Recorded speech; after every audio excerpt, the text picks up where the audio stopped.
I've been wanting to test the Afflictor hybrid heads for a while, and I finally got my hands on some, and I'm really excited to give these a go. They're different than other hybrid designs. You know, there's a few other hybrid heads on the market, and I've used a few in hunting situations and tested a few others. But these are a little bit different. They have a main like cutting tip that's about 1/8 of an inch thick, 420 stainless steel. I mean, that thing, and it's sharp as it can be, being that thick, and it's not going to fold over. I mean, it's really tough on these tips. And then they use this thing they call the drive key that also functions as a bleeder blade to open up the main blades and also cut extra tissue. And so it's a pretty cool design. This is the 1 3/4 inch one, and you can see there, you see this main cutting tip that it has. And then here that the drive key, they have these little prongs on the drive key. This is the present model that they're using now, and they're actually designed that if they hit super hard bone, that they're tough, but if they hit really hard bone, they're going to shear off. And that's by design, so that the head can continue to penetrate. Everything about this head is designed for penetration. Now they've come out with a new one that hasn't even hit the market yet. They're working with, they call it the Ultraviolent, okay, and it's violet color, okay? It's purple here. Cool thing about that is it matches my Spot Hog Wise Guy release. but anyway, it's the only purple broadhead that's out there, and it's got a little bit different design. The main tip is longer and more swept than is the original Afflictor hybrid, so it's going to get a bit better penetration there. And then the drive key, rather than having this pronged approach, it's a non-shearing off design that's going to function actually just like a bleeder blade. So it's a 1/2 inch thick or 1/2 inch wide, like this is, but it's going to open up the blades and continue to cut tissue.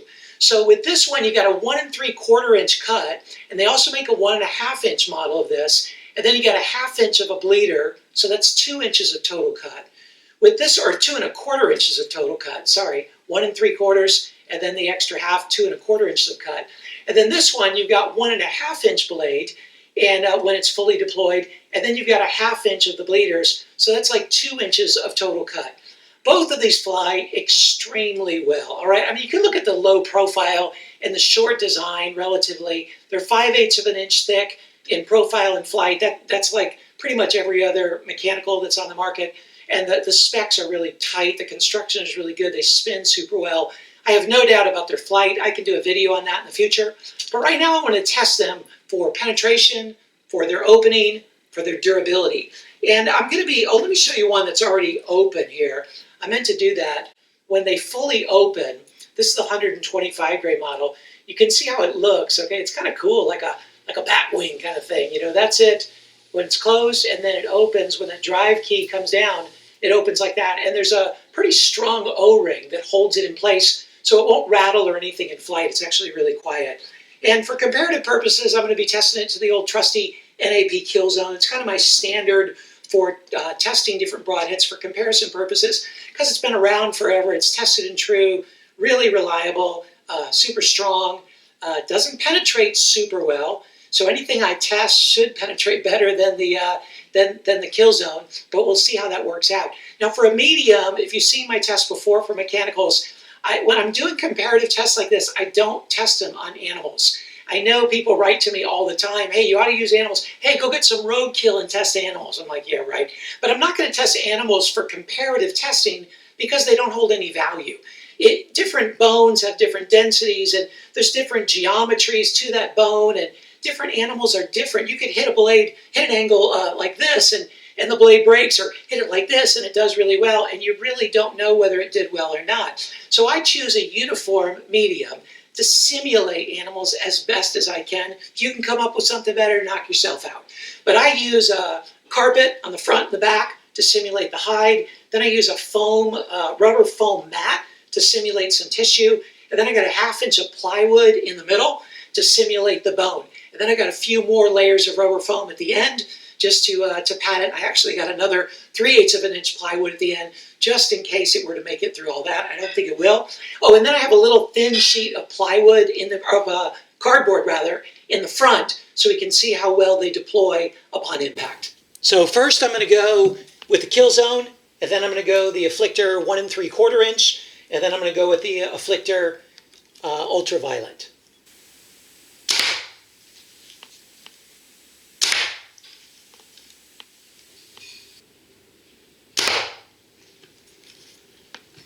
Okay, let's go see. Here on the back side of the wood, when I peeled away the rubber layers, you can see the difference in penetration.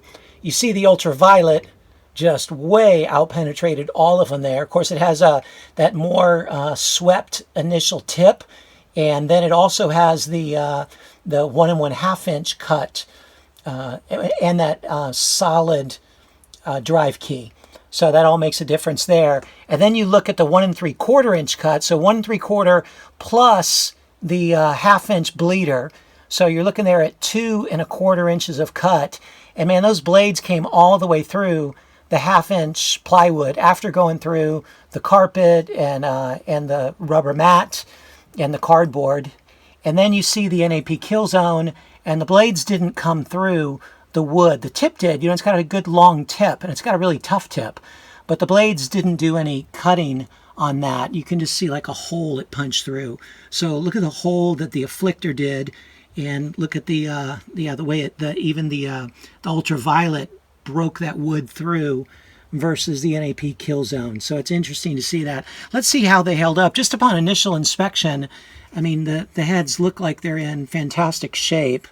Let's look at this one. You can see the blades have a little bit of nick on them, it looks like.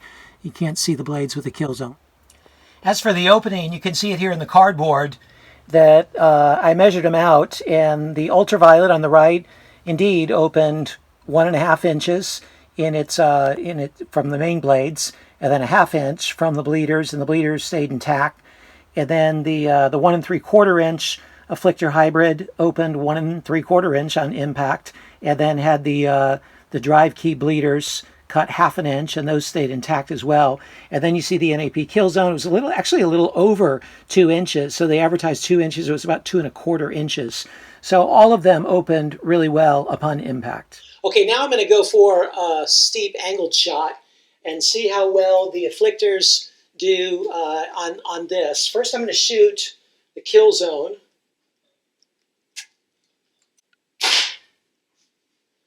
Stuck right in. Now I'm going to go with the Afflictor 1 3/4 inch. Stuck in and kind of angled off a bit. Now I'm going to go with the Ultraviolet Afflictor.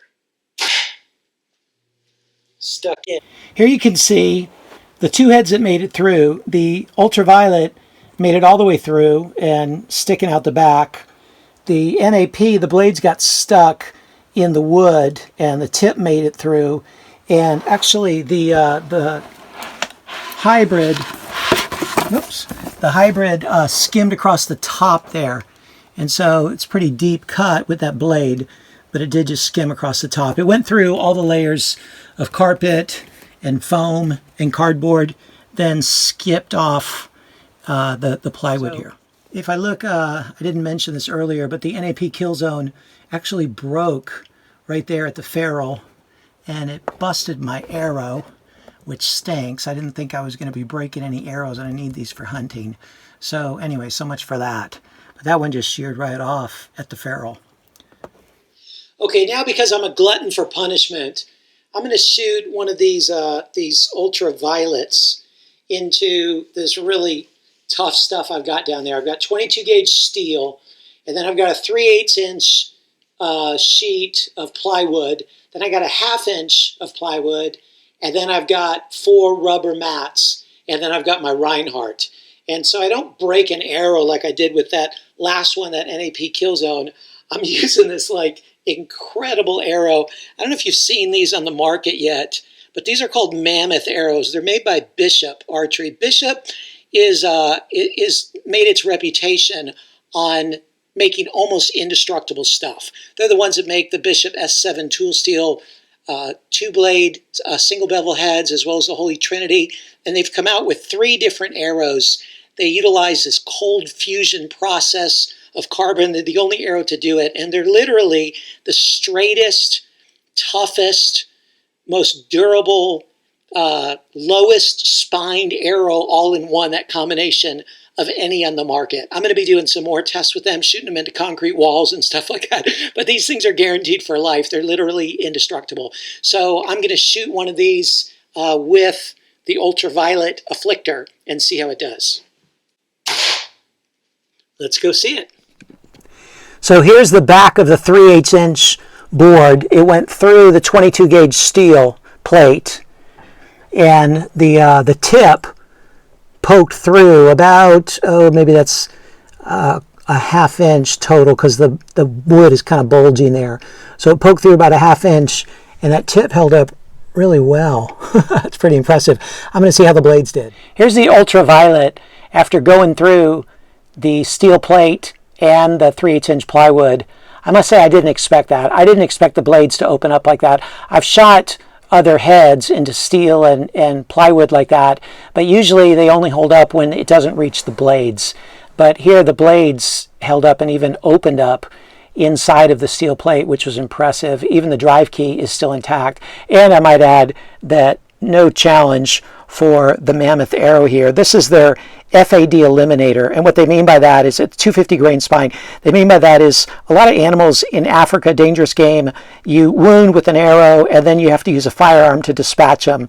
But this is, they call it the eliminator of a firearms dispatched animal, because you don't need the firearm, because this is going to stay in them and kill them and stay in one piece. And it certainly will that. It's really an incredible dangerous game arrow. It's the best of the best, and it's certainly did well here.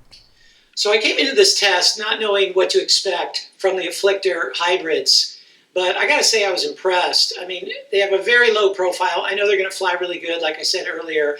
I didn't expect them to open so well and penetrate so deeply and hold up so well through that medium, through the ½ inch plywood, and just to blow it out like they did, especially with the 1 3/4 inch head. Now this is the 125 grain version, so it's more solid than the 100. I don't know if that makes it stronger, but it sure did really well. And these drive keys held intact, even the shearable ones, but these non-shear ones from the Ultraviolet, very impressive. I mean, this head really penetrates. It did super well in the angled shot. So these would definitely be a good thing to keep in mind if you're looking for a good foolproof hybrid mechanical head that's going to fly like a dart and hold up and kill some big game. Give these a look.